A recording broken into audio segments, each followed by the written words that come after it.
Community-centered, community-supported. Alaska Public Media.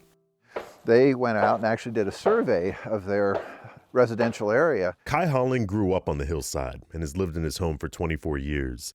He says the 2016 McHugh Creek fire was a wake-up call for him and his neighbors about the risks of wildfires. If the winds had been blowing in the direction they would normally have blown in, coming up out of the Turnagain Arm, it would have blown that fire over into Potter Valley. Why the winds were blowing the opposite direction, we can be thankful for it, but we were lucky.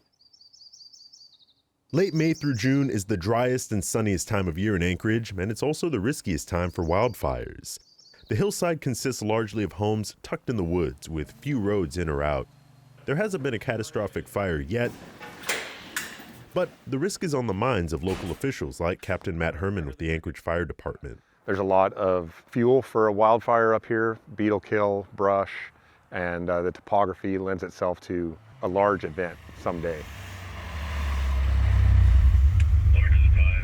Herman says the nature of how the neighborhood is set up will also make response difficult. It is a challenge.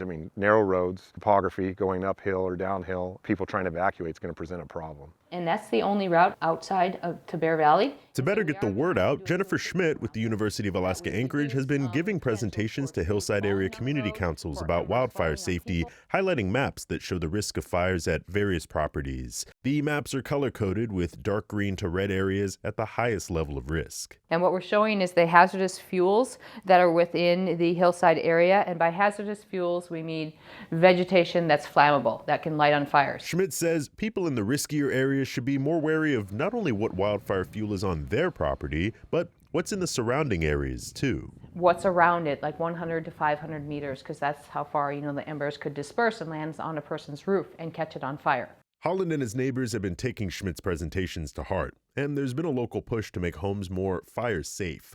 They've done wildfire drills and even organized phone trees to keep neighbors informed. If somebody ultimately is going to come in and try and save us and rescue us, we need to be at a place where they can get to.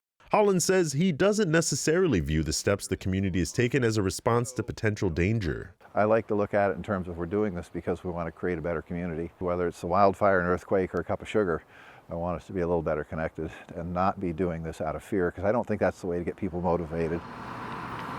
For now, Holland is doing his part, moving firewood away from the side of his home and packing up his snow machine gas cans. In Anchorage, I'm Wesley Early.